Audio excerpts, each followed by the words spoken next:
Hello, fellow sages. Sage for Sagan here. Today we're going to be doing something a little bit different. We'll be talking about movies as we look at toys, because toys are still the main focus of my channel.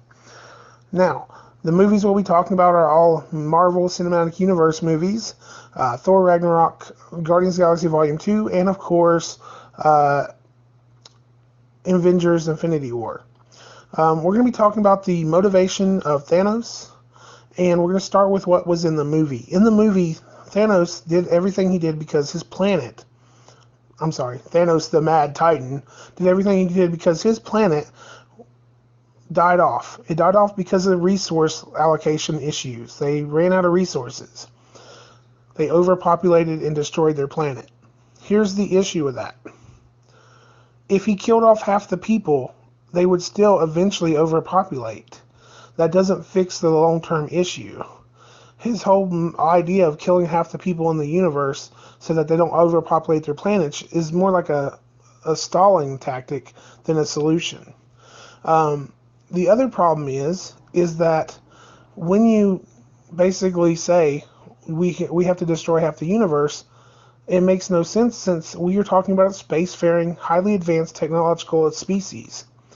At no point during Guardians of the Galaxy, the only really touch point we have for the universe, did we see much concern about resource allocation.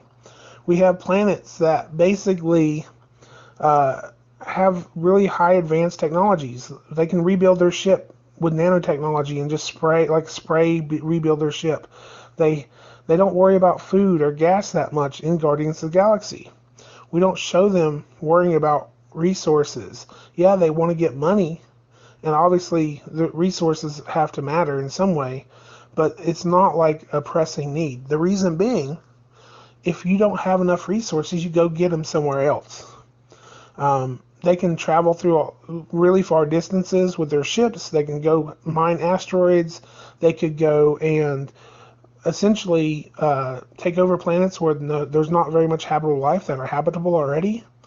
So resource allocation is not really a concern for this world.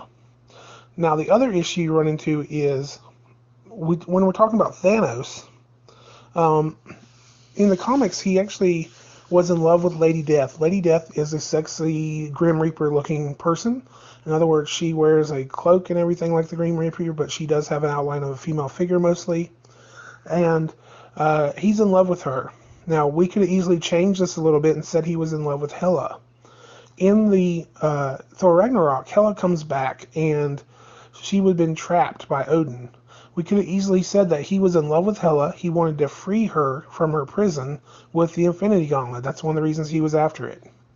And then, on top of that, we could have said, well, he wanted to free her because he's in love with her. She freed herself, but then she got her power base destroyed. So he needed to kill half the universe to give her power again, because she is a goddess of death.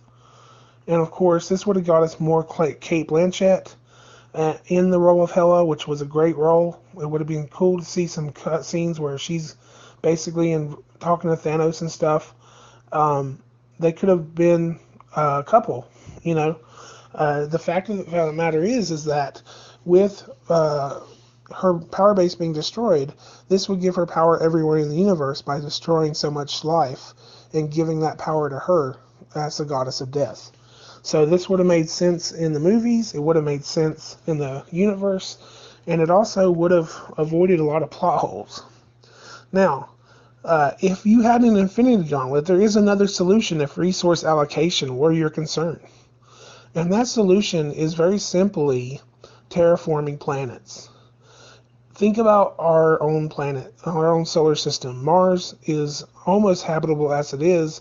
If we moved it closer to the sun and gave it an atmosphere, basically we wiped out the radiation that was on it right now, we could live on Mars. So essentially, with an Infinity Gauntlet, you could make planets habitable. You could make, ice, like he could destroy some ice asteroids, have them hit Mars, get some water on there, and then of course he could easily contain everything because he has all the gauntlets. And he could go around the universe doing this as a hero if he really wanted to. That's not his modus operandi. He's all about death and destruction, because he's lazy. Death and destruction is easy. It's an easy solution to a complex problem. If resource allocation is a problem in this highly advanced technological universe, that makes no sense. But okay, if we say it is a problem, then basically terraforming planets is the best solution. Thanks for watching my video and have a great day. Check out my channel.